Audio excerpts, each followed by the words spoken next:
Okay, today we have Gunjan here, and with the topic of the post-COVID transformations. Gunjan carries a passion of agile people, methodology, and technology. Discovered with her ability to connect the business and the technology goals has led to a number of success stories for the US and the Canadian clients in technology, retail, financial services, healthcare, consulting, transportation, and the public sectors. And yeah, you can find more information about Grunjin here. And I will give the screen to Grunjin now, and he will share with you her thoughts and give you more information about herself. Wonderful. Thank you so much, William. Can everyone hear me okay? Yeah, I can hear you. You should Wonderful. be, yeah, you can Thank share you. your screen. Absolutely. You should be able to see my screen now. Yeah. And I'll just make it full screen so it's easier to read. So first, I want to thank William and the Ideas team to give me this platform to allow me to come here and share my experience with everyone. And I also want to thank you for sharing your Sunday evening with me to learn more about post-COVID transformations. I'm hoping this can be a conversation. So as William said earlier, if you have questions or comments, as I'm going through this material, I would encourage you to please use the chat window to put them there. And I would request William, who's kindly hosting me, to bring those forward. So as you can see on the screen, I'm going to take you on a bit of a journey. But before I do that, I would like to, again, as William said, introduce myself. I have about 14 years of experience in consulting. I started my career in companies such as Accenture and IBM. And about 6 years ago, I realized that my superpower is actually combining business and technology conversations together. And more recently, I've become very passionate about how data enables the new technologies such as AI, blockchain, the things that you would cover in the October conference, but at the same time, the business use cases as well, which is very relevant for the COVID conversations that we're having right now. I don't think there's been ever a time in my life I've seen more dashboards than before, just outside of the work that we have seen in the last few months. So throughout my 14 years of experience, I've supported 24 clients in 9 different industries, and I'm hoping to roll all of that experience up today to discuss how we can successfully deliver our transformations in the post-COVID environment. So before I move forward, I just want to gauge the audience. How much do you know about transformations, and what is your goal to take away from this particular webinar today? So William, if you wouldn't mind initiating the poll that we had. Okay. So this is just to, again, gauge what would you like to hear more about? And that way I can gauge the pace of the the presentation here. So I'll give you a few minutes to please respond to it.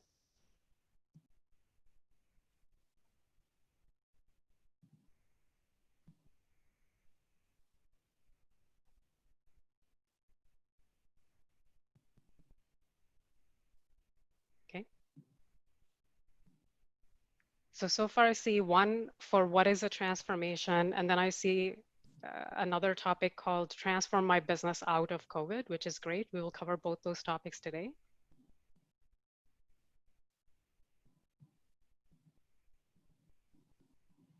Yeah, I saw Yeah, four audience choose what is the wonderful. transformation, and yeah, I think the top two topics are their interests. Great. Sounds great.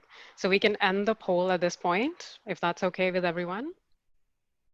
And Okay. I will, before I move ahead, I just want to again remind everybody the main takeaway that I would be sharing from this entire presentation today would be what will businesses need to transform and support the needs of their customers in the post-COVID economies. I think it's not a surprise to anybody that businesses are in place to support the needs of their customers. And we'll talk a little bit more about that. And I'll also talk about how to identify the new state that will help you deliver that goal. And my personal focus these days is on strategy, governance, planning with technology that enables all of those things. So I'll go into more detail there as well.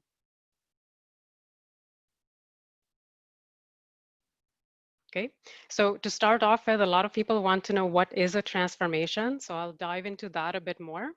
And essentially, a transformation at its core is a change that a company takes on. So it's a fundamental change.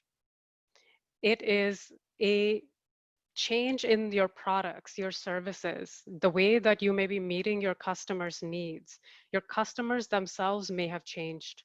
So, how would you meet those needs? It's an evolution in the products or the services that a business offers its customers, or the technology that supports the company, which is what's known as a digital transformation. You may have heard that term. I want to clarify that a transformation is not simply just automating the work and the processes that a business already has. That would be automation. That's not a transformation. And it's not just limited to offering very expensive new products. It's not something that costs multi-million dollars. Often businesses assume that transformation is something that a large company will take on and spend many, many years doing. But I hold the view that that's a more traditional view. So I'll cover that a little bit more in detail. Um, but again, I would suggest that transformation at its core is a fundamental change relative to the company, regardless of its size or revenue. It's a way that business is realigning itself to the new needs of the market. So, in order for a transformation to be successful, we must talk about the culture. I'm sure you've heard that term before. So, what I mean by the culture of a company is how you actually talk about things internally, how you process them, how you work with each other to deliver that fundamental change. On top of that, that cultural change, the fundamental change have to support a competitive advantage. So, competitive advantage, for those few that may not be familiar with that term, is essentially what is special about your business. What are you delivering that others are not delivering to meet the needs of that particular customer? So as you already know, there's a lot of choice available in market these days for any number of things that you could come up with that you might need as a consumer.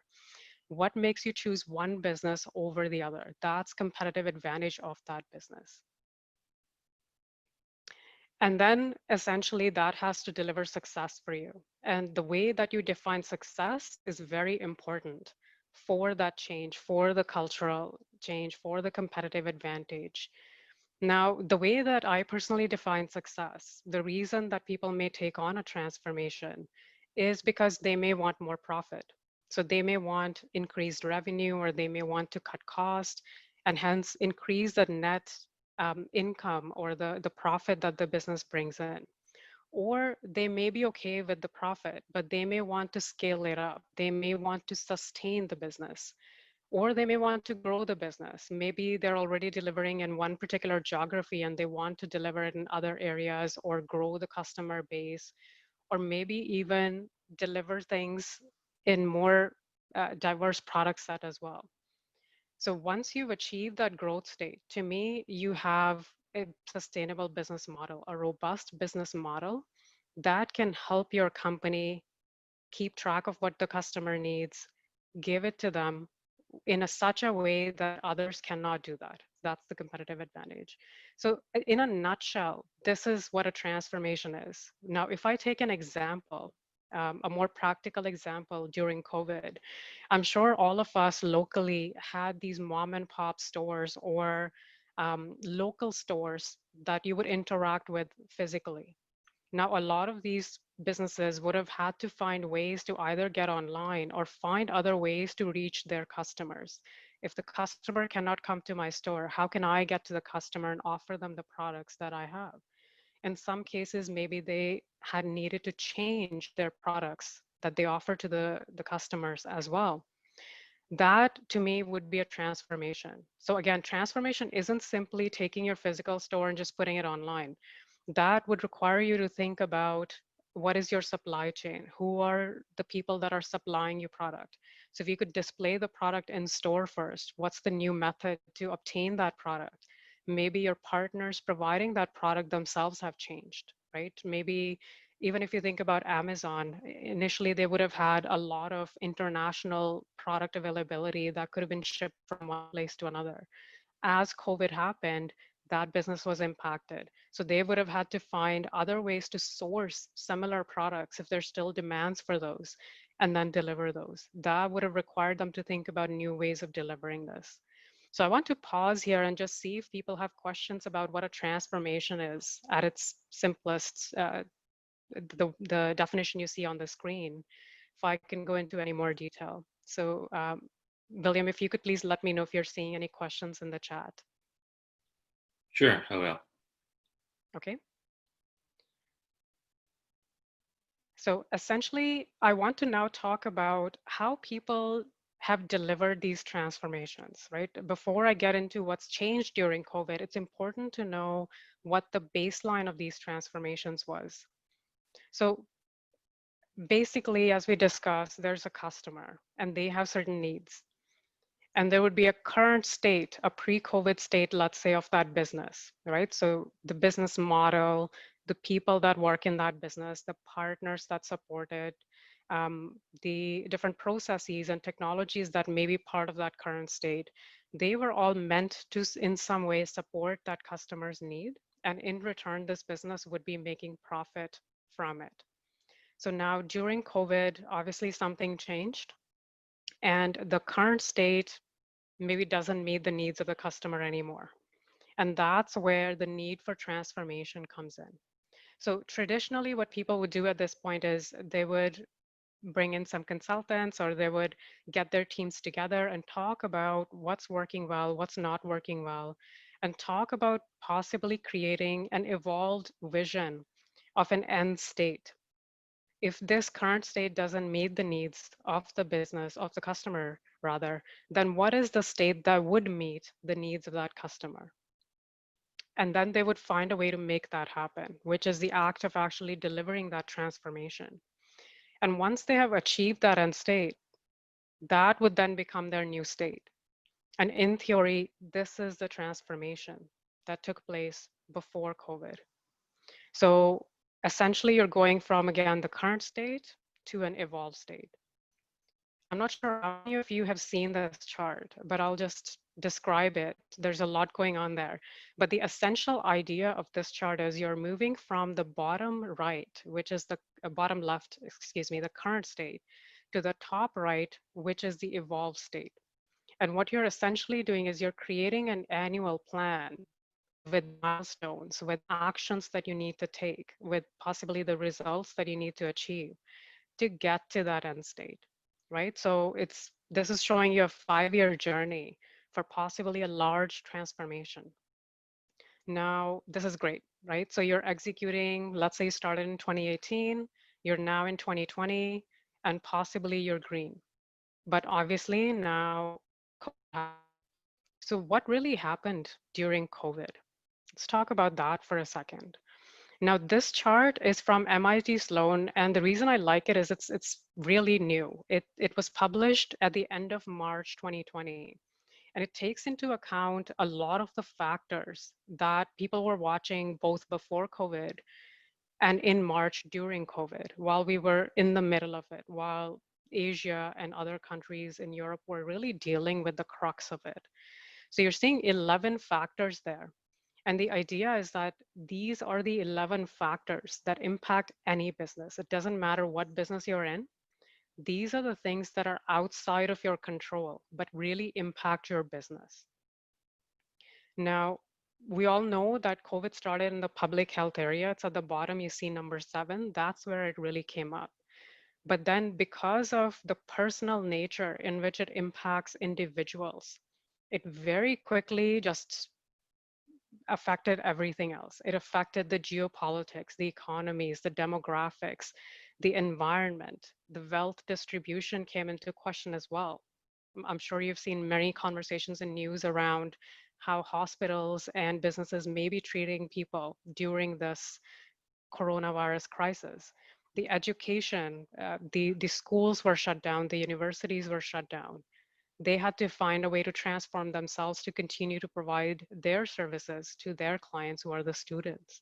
So essentially what all of this did back in, let's say, March, April timeframe is it brought a lot of unpredictability to the marketplace.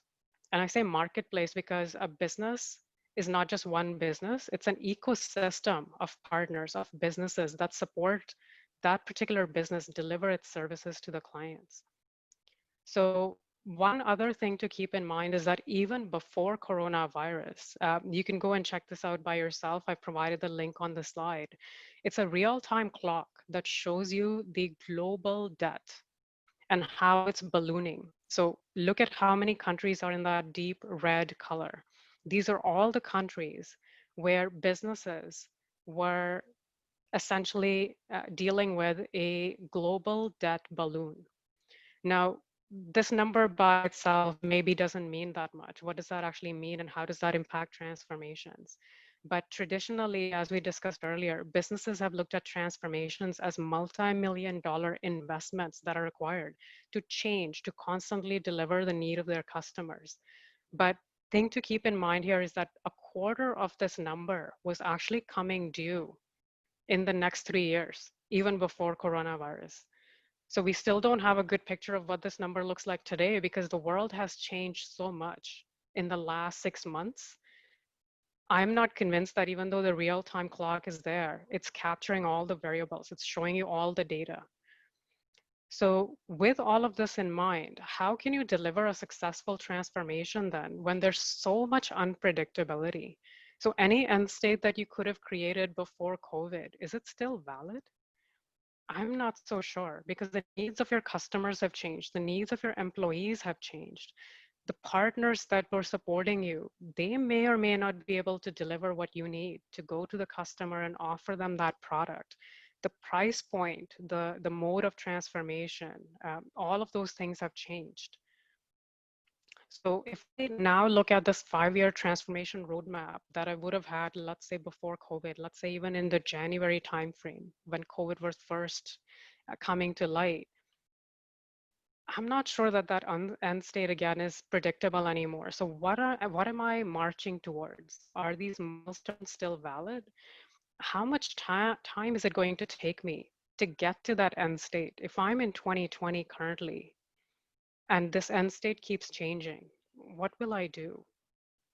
Am I on the right path? So each of these milestones traditionally would have had something called a KPI, a key performance indicator that tells you whether you successfully met that milestone or not. And maybe even transformation KPIs that tell you whether you're getting close to this end state with every passing year, with every passing milestone or not. Is that still valid? Given that there's so much unpredictability and we still don't know how things will pan out. What about the economic and customer need change? Can we predict what will happen? The delivery in the current environment.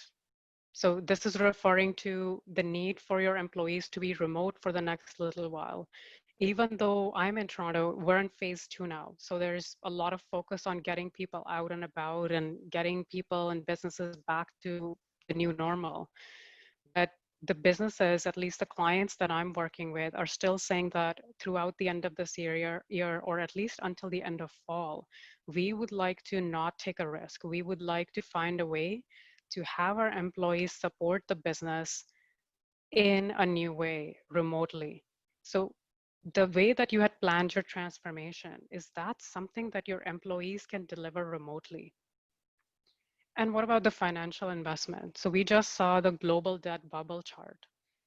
Do you still have the money to continue to support financial investments after you have already spent the better part of the year dealing with things that were unexpected and possibly spending more finances on them to make sure that you're still able to at least be in touch with your customers?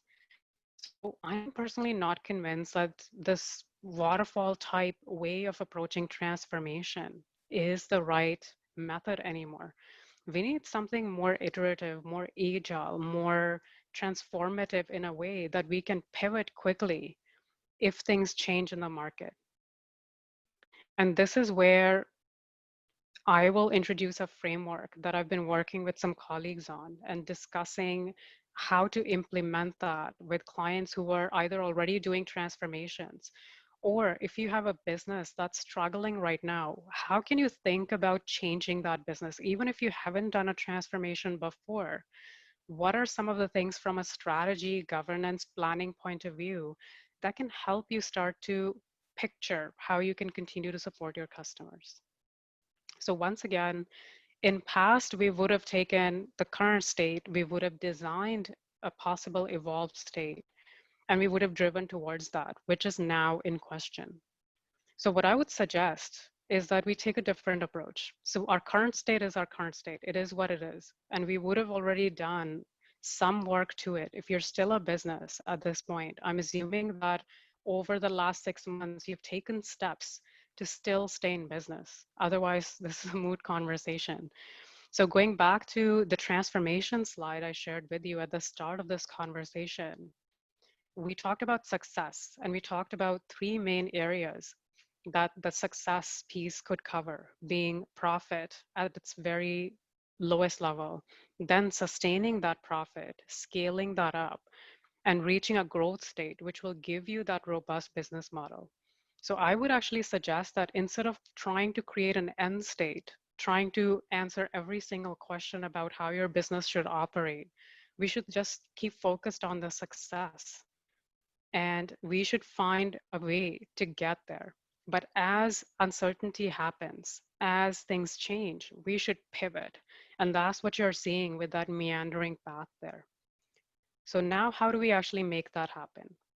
To me, there are four variables from a data point of view that if you could put alignment towards these type of variables, then you can achieve that pivoting state that will keep you focused on success with anything that changes in the market, in the factors that you cannot control at all times. So the first step obviously is to define what success means. And to me, there's some key questions that I put on this slide that need to be answered there.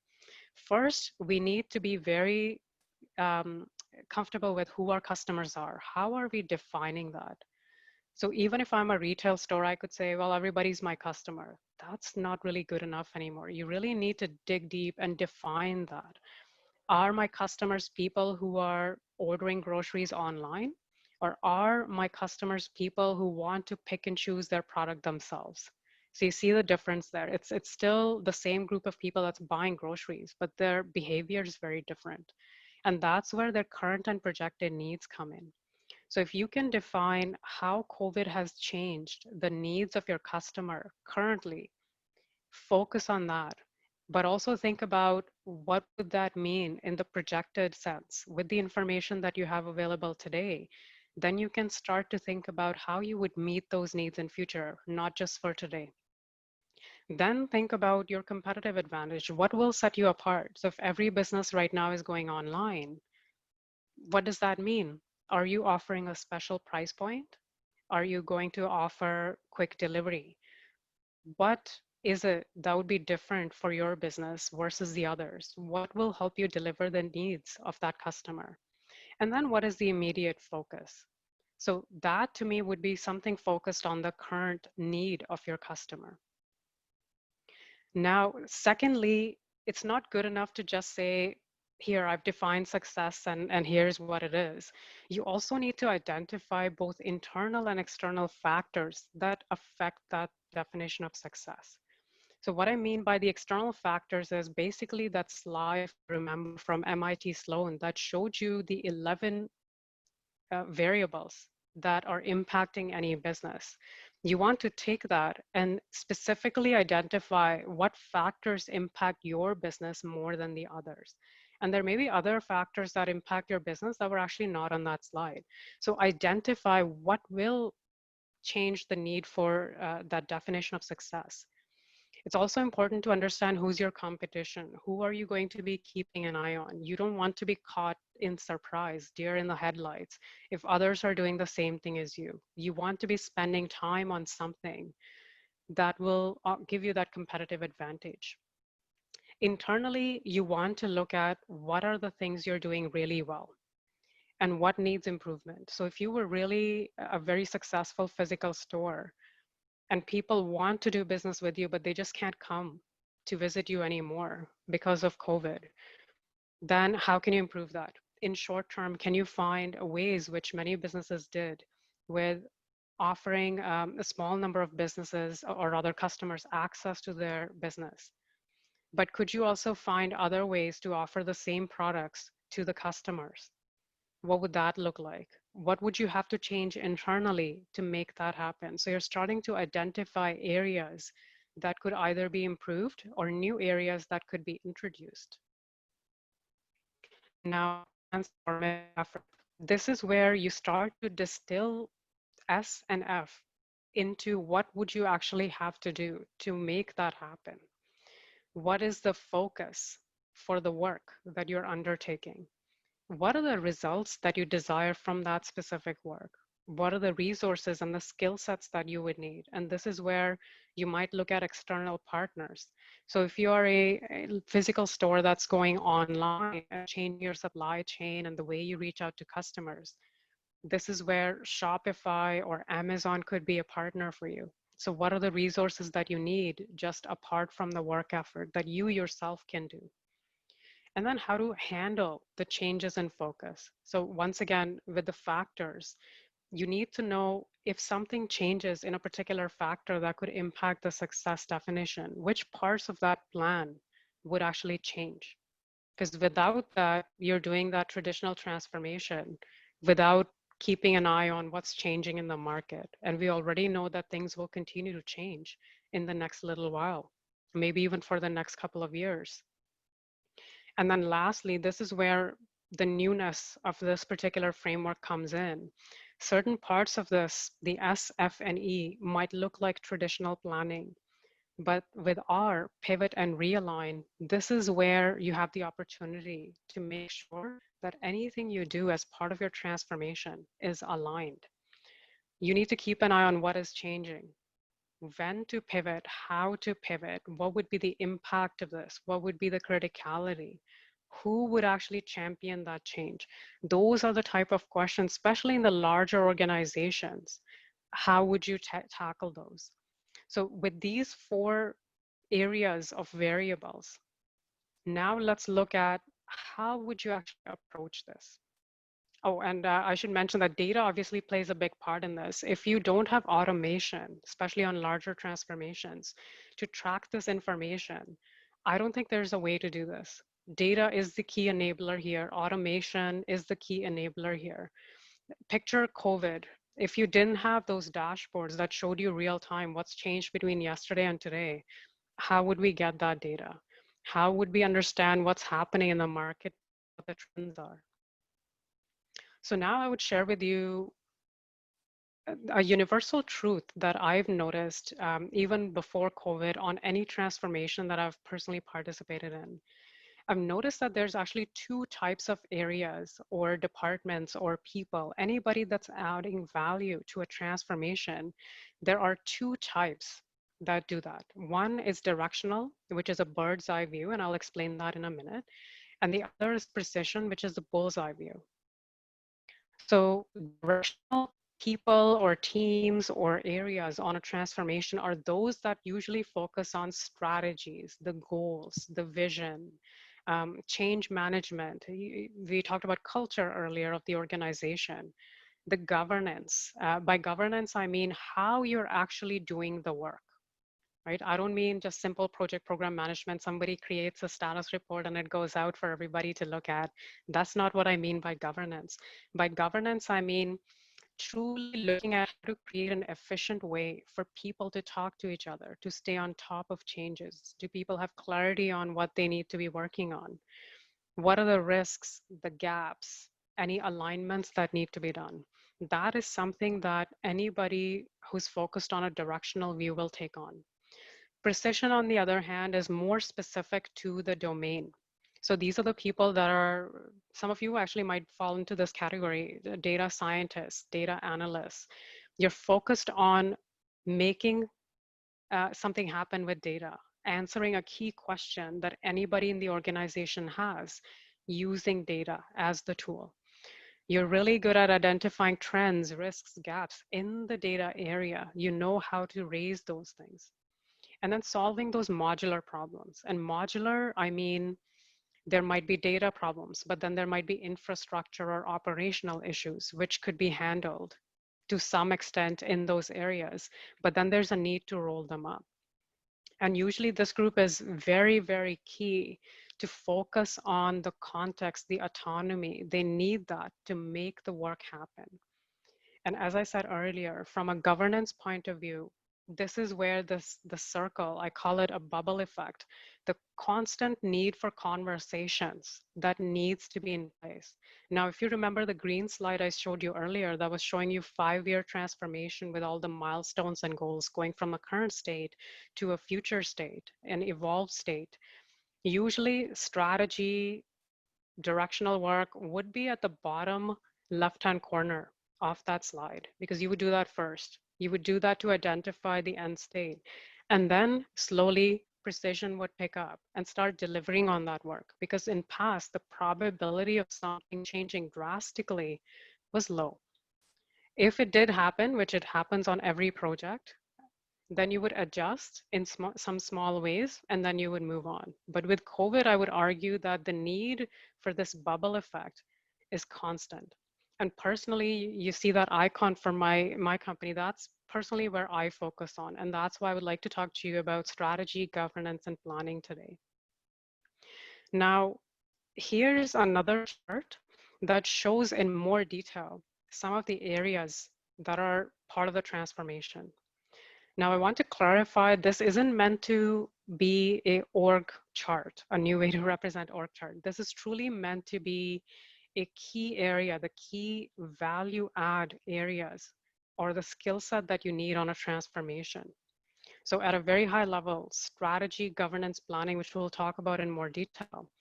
Business domains focuses on business units or people who are more focused on talking directly to your customers. So in larger organizations, you might have multiple different business domains.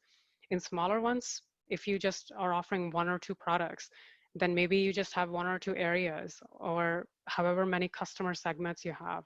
That's what that would map to. Data and BI has really separated itself over the last few years from technology. I still remember the day when data actually used to be an asset for a technology. If you needed access to it as a business or any other team, you had to go and take permission from technology because there was a certain amount of gatekeeping there. Now that's very different. There's skill set all across this chart of people who can have access to that data, can possibly analyze that data or do various activities with it to answer certain key questions. So that is a very key part of post-COVID transformations. Technology in itself, in larger organizations, they may actually have teams that do this. So as I said earlier, the infrastructure piece, the operations piece, the piece that manages your applications, creates them, manages features. In smaller organizations, this might be as simple as a SaaS solution.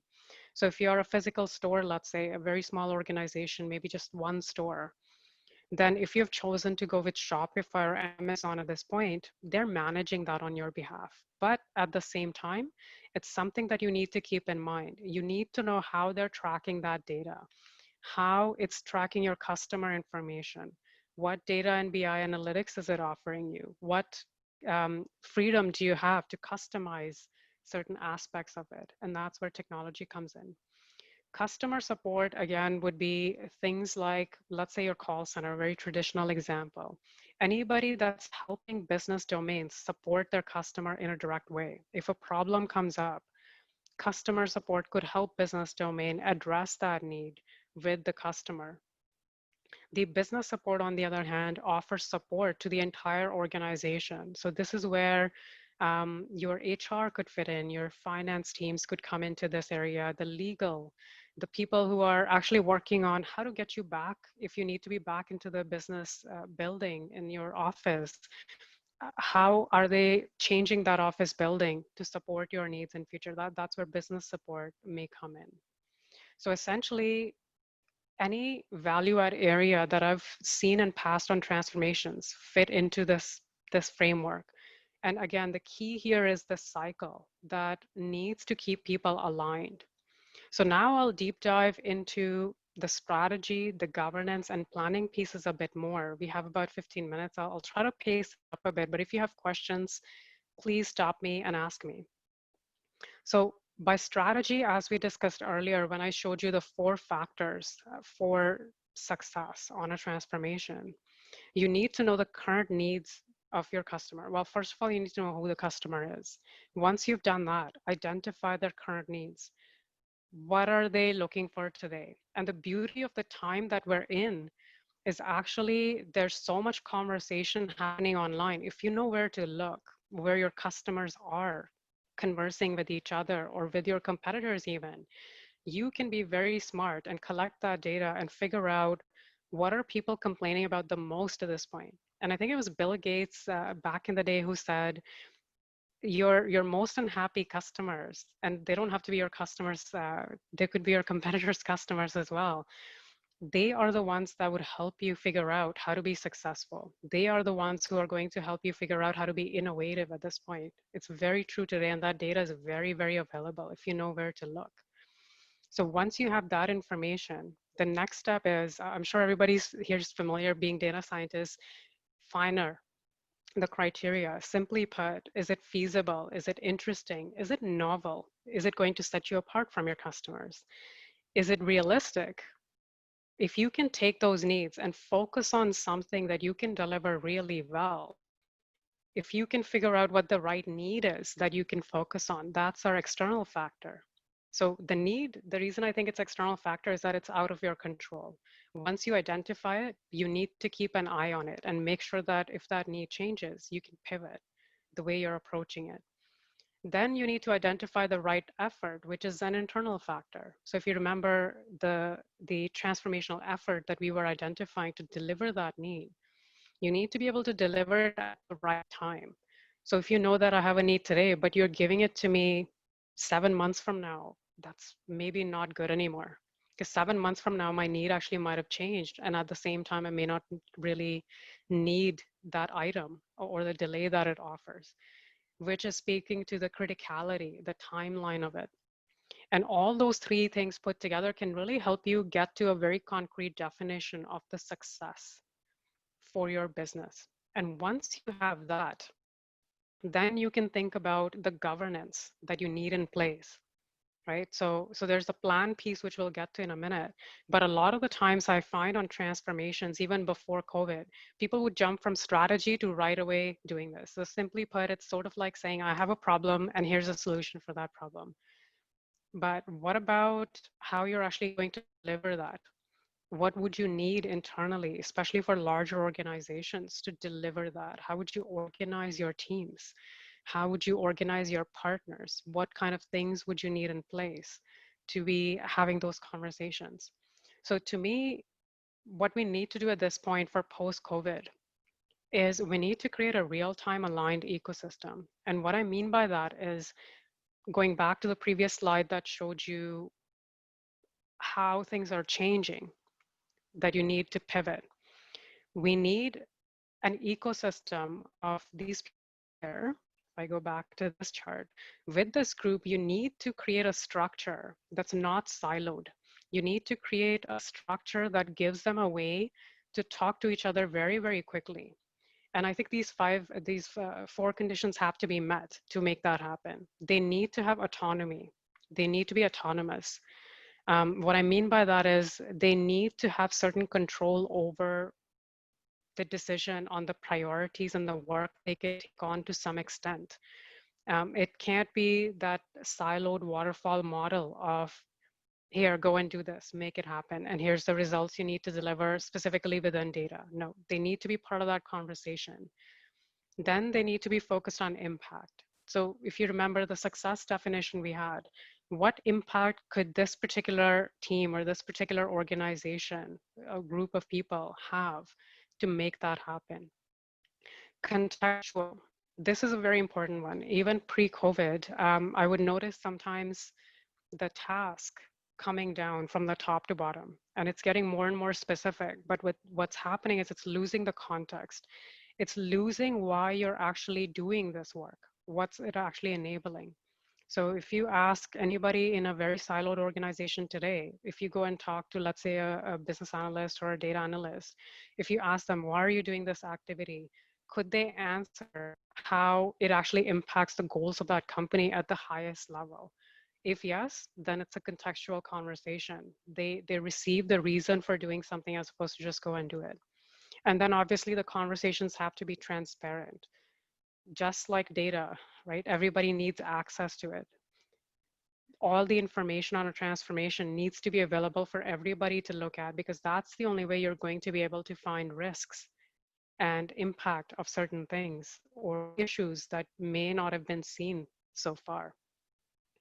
Now, that's very theoretical, but the way to build that ecosystem would be through 5 different indicators. So first is defining your objective, your foundation, your delivery method, your day-to-day work, and then what is an indicator of the progress being made. So traditionally, this is what a transformation would have focused on, right? In a business that's looking to, let's say, increase profits or grow, they would have focused on operational or delivery targets. They would have focused on a target and state, as we discussed. They would have defined and adjusted a plan. If you remember that green slide, that was multi-year, 5-year plan. That would have been the delivery mechanism or method. And the day-to-day would have been pushing direction to the teams, pushing tasks to the team to say, to meet this milestone, this is what you need to do. And then the focus would have been how quickly, how much on time, on budget, could you deliver that work, and how it brings you closer to that end state. So since that whole end state isn't really a question anymore that we can answer, we need to change that. So to me, now the objective needs to be growth and stretch targets. So if you have a definition of success, how do you drill that down a bit further, one step before that? How would you define growth from your current state? What would be the stretch targets that would get you there immediately? And then you focus on that business definition with those targets. The delivery method would be something that allows you to stay focused on that success, but also pivot. And then the day-to-day work, as we discussed earlier, would be pulling the direction and autonomous nature from the teams, pulling that information as opposed to waiting for direction because they don't have any context on what they're working on. The progress indicators in this case would be with each action that you take, is it bringing you closer to that success definition? Or are you seeing behavior that's actually not impacting it positively? Because if it's not impacting it positively, why are you doing this work? And you should look at your customer needs, your success definition again to make sure they're right and realign the work to that. Now, I'm not sure how many of you are familiar with the OKR model, but traditionally transformations would have been done with a very KPI focused view in mind. In which case you're very focused on what I shared earlier with on time, on budget, closer to the end state. If you're looking at G5 down below, I'm suggesting that we move closer to that product approach with OKR type of model. There's ways to combine KPI and OKR. I don't think I would have time today to get into that. But essentially, if you are picturing T1, T2, T3, T4 as iterative stages, where all these teams that I shared with you earlier, the key areas on a transformation are involved in that, then you can define short-term goals that bring you closer to the success definition that you have without worrying about a final end state and spending millions trying to get there. So you're slowly teaching your teams how to become more and more responsive. It's akin to increasing your release time, if you will, and defining your key results, your objectives as you move ahead and pivoting as you need it, because this really offers you the approach to do that. Now, in terms of planning, um, I'm sure you've heard of projects versus products, and there's a lot of conversation right now, at least among my clients, on why move towards product approach when they aren't actually a product company. Maybe they're a service company, but they're moving more towards product approach because the key reason behind that, simply put, is projects end, but products live on, right? So you're right away working on that product mindset with the end state, or maybe not the end state, but the way people will live with what you deliver in mind. Whereas project, you deliver something and you're done with it, you're walking away. So this is a chart from Gartner, and I want to point out some key areas for you here that are really important for COVID at the moment. Now, this is an older chart. If you look at the bottom, you'll see it's actually from 2018, but it's still very relevant today. I bet that if Gartner went back, updated that data, some of these metrics would come back with the similar results. So more consumer-centric culture here. That's something you need. You need to be very close to your customer right now because their needs may be changing with the environment, with the concerns, the risks to their health that are happening right now. The ability to develop and release more innovative solutions quickly to meet that need needs to be in place. You need to have an improved customer engagement. So if you just release something, you need to be able to collect feedback very quickly, especially because people are remote right now. Good news is everybody's online. So if you can find a way to tap into that, wonderful, because it allows you to adjust the next release or maybe even change the product that you're offering them. The lower cost of delivery. So we saw that the global debt bubble is ballooning. You really don't have a lot of time to deliver that with a lot of money in place. And then finally, closer engagement between IT and business. So traditionally on transformations, business would make a decision, IT would be responsible for making it happen. You really don't have luxury to do that anymore because that creates silos. So my suggestion would be to create a dynamic plan, which is much more focused and closer to a product plan in an ecosystem type of way that tracks the factors that are impacting it, but also identifying the criticality of it. And the more closer you can be towards impact, the better it would be. If you're more closer to critical, if you're always focused on critical items, that would mean that in some ways you're reactive. You want to be proactive. You want to be able to be so close to the customer that you can assess what they would need next, work on really impactful ways of making that happen to them or for them and deliver that to them, which would be the results.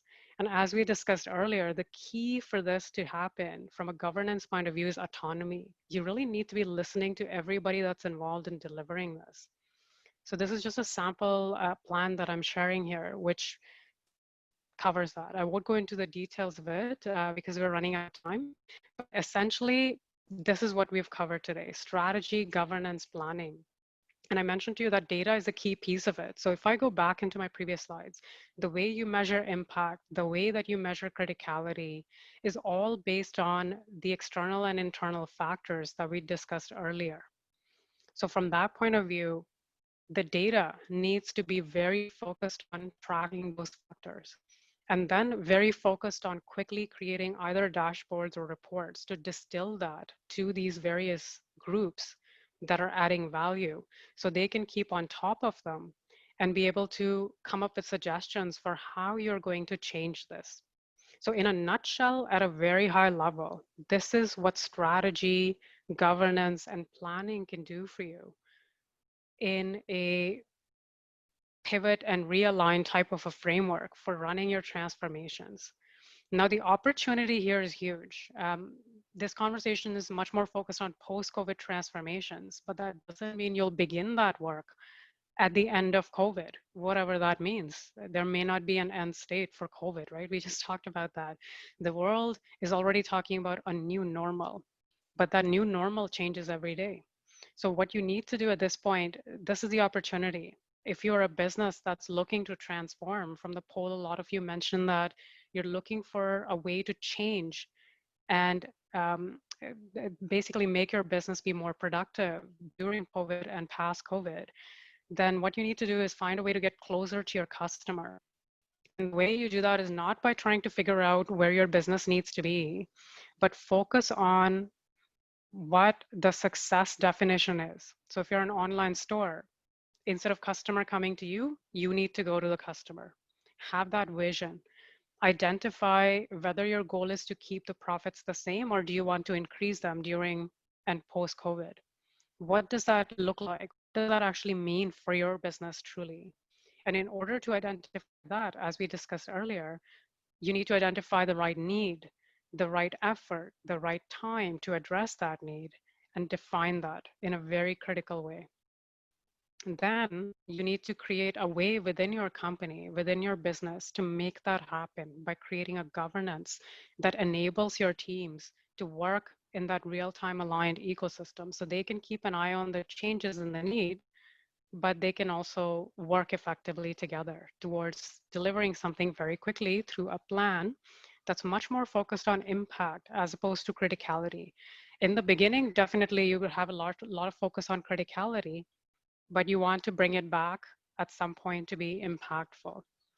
And then the cycle essentially continues from there. So essentially, this is what I have to share with you. I really, again, want to thank William and the Ideas team to give me this opportunity to come and talk to you and for you lending me your Sunday evening for this discussion. At this point, if you have some questions, I believe we have 4 minutes.